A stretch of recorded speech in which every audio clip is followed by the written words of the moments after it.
14ஆம் தேதி நாங்கள் கவனஈர்ப்பு போராட்டம் தான் ஆரம்பிச்சினாங்க. 5 நாள் தொடர்ந்து கவனஈர்ப்பு போராட்டம் நடத்தி கொண்டிருக்கு. எங்கள் எதிர்கட்சி தலைவர் சம்பந்தன் ஐயா வந்து பாதுகாப்பு அமைச்சரோட கதைச்சு எங்களுக்கு எங்களோட காணிகள் கையளிக்கிறான்னு சொல்லி ஒரு முடிவு தந்தவையார். அதால் நாங்கள் கவனஈர்ப்பு போராட்டத்தை நிறுத்தி நாங்கள் நம்பி போனாங்க. போய் இப்போ திரும்ப எங்களை 2 கிழமை டேட் தந்தவையார். அந்த டேட் நேற்றோட முடியுது. நேற்று முடிய இங்கே வந்துனாங்க 3 ஏக்கர் காணி கையளிக்கிறான்னு சொல்லிச்சுனாங்க.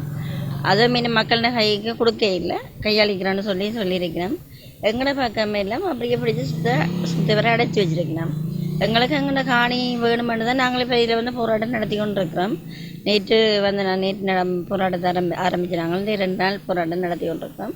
ஆனால் எங்கள்கிட்ட காணி எங்களை கையளிக்கணுமான்றது ஒரு நம்பிக்கை நாம இருக்குது.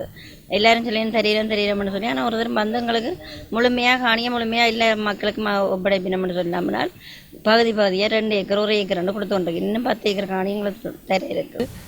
இந்த காணிகள் பிடிப்பு சம்பந்தமாக போராடி கொண்டிருக்கின்றோம். முதற்கட்டமும் பல தடவைகள் போராடி அடுத்த கட்ட நடவடிக்கைகளாக நாங்கள் இரவு பகலாக அதிலேயே இருந்து சமைத்து சாப்பிட்டு நாங்கள் கஷ்டப்பட்டு போராடி கொண்டிருக்கிற சமயத்தில் வந்து எங்களோட சம்பந்தனி அவர்கள் எங்களுக்கு வந்து ஒரு உறுமொழியை தந்தார். நான் 2 கிழமைக்குள் காணிகளை சகலதையும் விடுவித்து தருவதாக உறுதிமொழி அளித்து எங்களுக்கு இந்த போராட்டத்தை நீங்கள் தொடர்ந்தாலும் சரி அல்ல என்னுடைய உறுதிமொழியை அடுத்து நீங்கள் இந்த போராட்டத்தை விட்டு சென்றாலும் சரி நாங்கள் உங்களுக்கு நான் உறுதி அளித்தபடி காணியை உங்களுக்கு மீட்டு கொடுப்பேன் என்று சொல்லி உறுதி அளித்து சென்றார். ஆனாலும் நாங்கள் அதை நம்பி நாங்கள் சந்தோஷமாக நாங்கள் எங்களோட போராட்டத்தை கைவிட்டு சென்றோம். இப்போது தற்பொழுது என்னென்னு சொன்னால் 3.5 ஏக்கர் காணி மட்டும்தான் விடுவிக்கப்பட்டிருக்கிறது.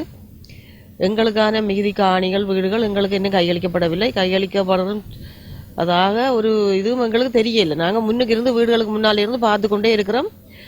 நாங்கள் கேட்குறோம் அவர்களிடம் எங்களுக்கு எப்போது விடுவீர்கள்னு கேட்டுக்கொண்டிருக்க. அவர்கள் சொல்கிறார்கள் மேலிடத்திலிருந்து ஓடர் வரணும், மேலிடத்திலிருந்து பதில் வந்தால் தான் நாங்கள் காணிகள் உங்களுக்கு கையளிக்கலாம், நாங்கள் ஒன்றும் செய்ய முடியாது, உங்கள் அரசாங்க தரப்பினரிடம் கதைத்து கொள்ளுங்கள், அவர்களிடம் பேசிக்கொள்ளுங்கள் என்று எங்களுக்கு அதையே தான் திருப்பி சொல்கிறார்கள். உங்களிடம் தங்களுக்கு பதில் எதுவும் வரவில்லை என்று சொல்கிறார்கள்.